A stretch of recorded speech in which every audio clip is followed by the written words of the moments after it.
Welcome to Leaders Digest, coming to you from NBJ Summit 2025. I'm Fran Schoenwetter with NBJ and New Hope, and joining me today is Suresh Lakshmikanthan, and Suresh is the Chief Business Officer with Natural Remedies.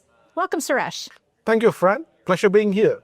I know that there's some new things going on over at Natural Remedies, and something very exciting that's happening is the release of a new ingredient, Ashwa 30 USP. Can you talk to us a little bit about that ingredient and about where that's come from? Sure.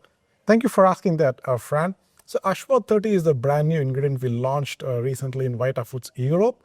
And this is the first ingredient which with the lowest dose of ashwagandha, and with just a 30 milligram dose.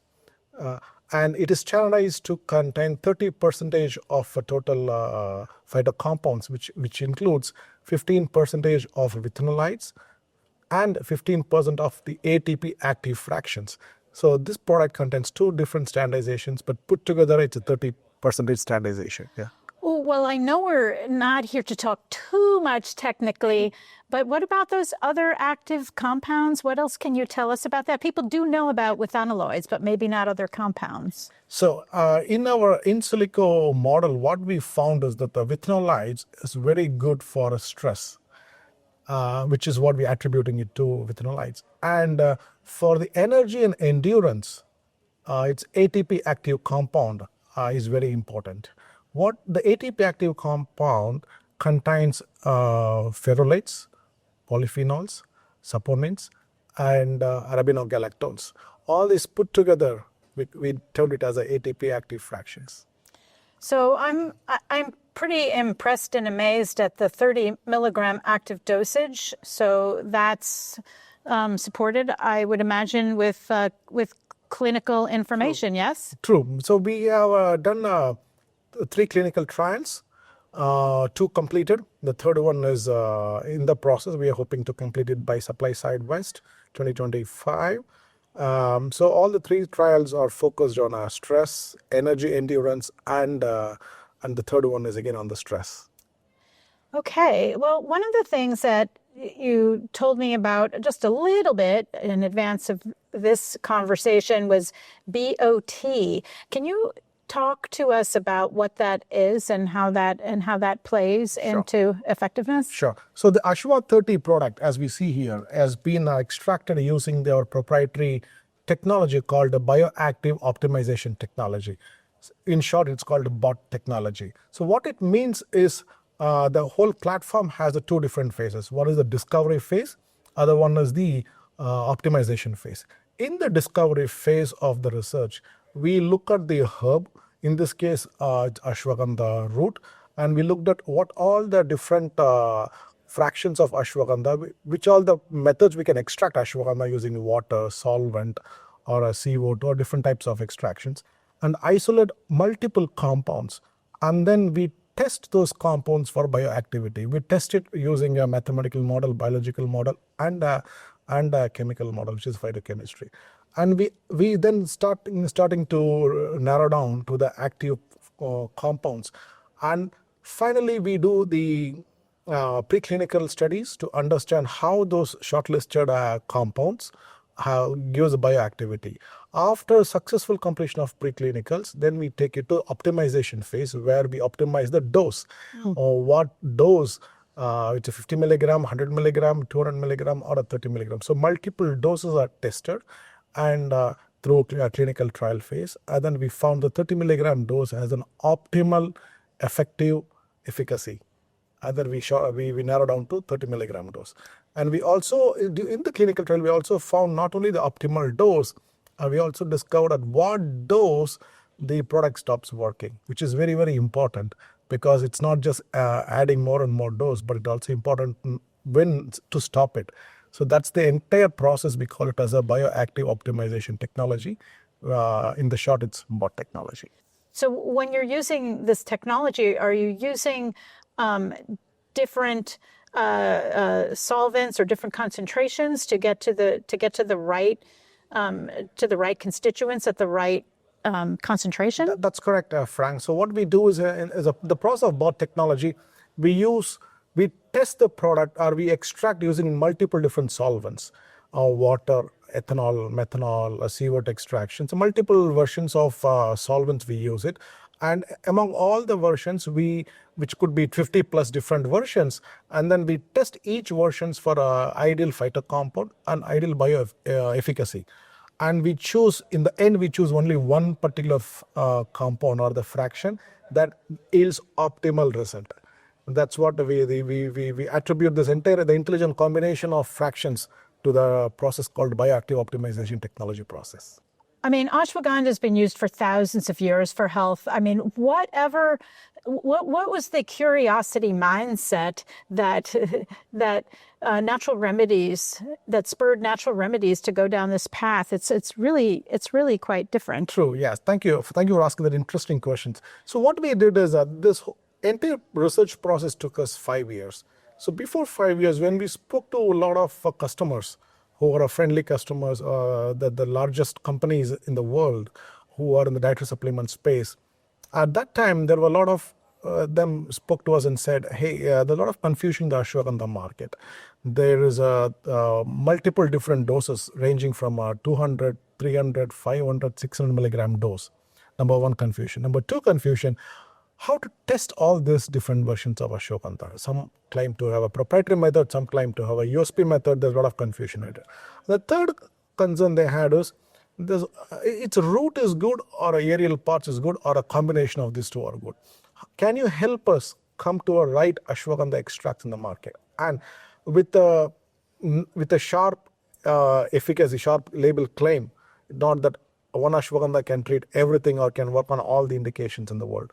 So they asked us to help them with the right ashwagandha extract. So that was the starting point of our research. And at the end of the 5 years of the research process, we tried to address every need the customers asked. They want the fixed lower dose. We are giving them a 30 milligram dose.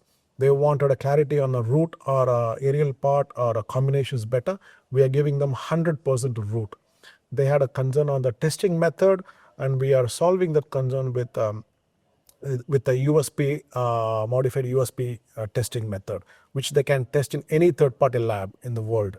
And they wanted to have a sustainable, traceable supply chain, which we are guaranteeing with our sustainable practices. And also we are the first ashwagandha in the world to have a fair for life certified ashwagandha extract. So we are trying to help the industry and the companies with the right product, right standardization, right transparent testing method, and the right optimal dose.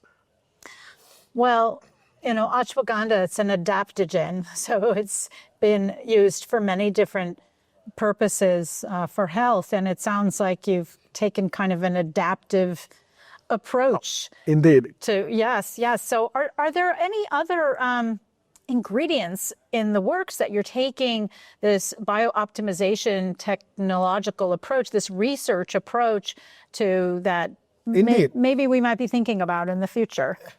In fact, ashwagandha is the second product we launched using a bioactive optimization technology. Our first product came out was 2 years ago. Our Holixer, which is a holy basil or tulsi extract for stress and sleep. So we use the same technology, same process, same method to discover Holixer, and we launched it, and it's been doing very well in the market. And recently, we have completed a second clinical trial on Holixer for sleep. And the second study focuses on the microarchitecture of the sleep, which most of the company talks about the NREM sleep or a REM sleep. So what we went further deeper into NREM sleep, which is the microarchitecture. There we looked at the cyclic alternating pattern, which is which is very important to have a lower CAP cycle, which means your quality of the sleep is much better. You can continue to sleep throughout the night, and when you wake up the next day morning, you stay fresh and ready to go. So that particular activity was tested with the Holixer, and we got a very good results. The CAP cycle was reduced, the sleep latency was increased. The participants also said they were able to sleep throughout the night, and and they had a fresh morning without a grogginess or a disturbance in the morning. And I know that Holixer has been has gotten some strength in the market with the women's wellness True. sector. Does that support men, and is the research there for men and sleep? I know that it's a particular challenge for women. So Holixer and Ashwagandha both are very good adaptogens.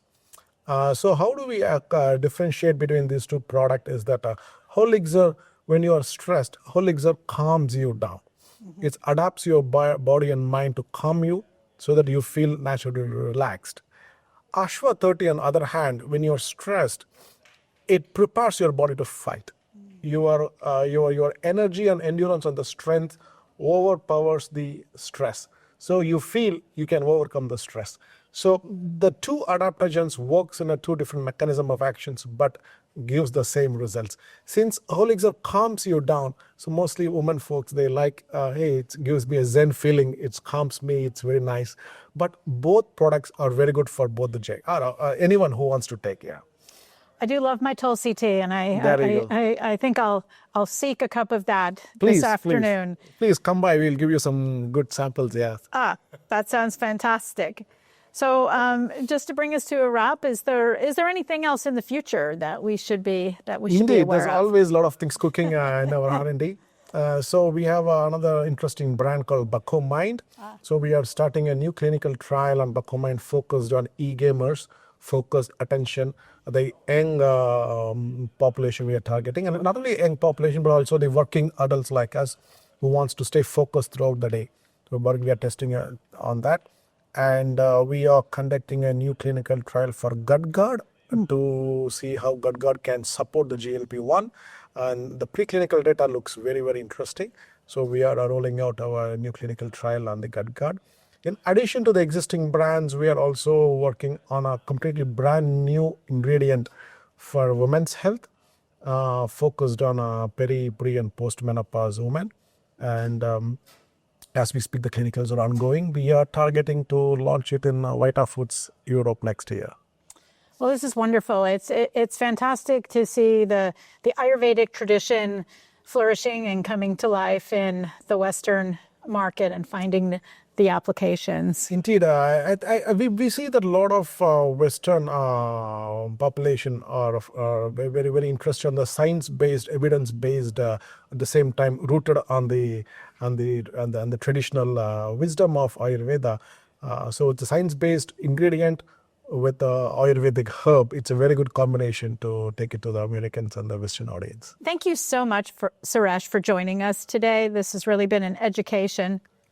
It's a pleasure being here, Fran. Thank you for having me. And thank you all for joining us for this edition of Leaders Digest from NBJ Summit 2025.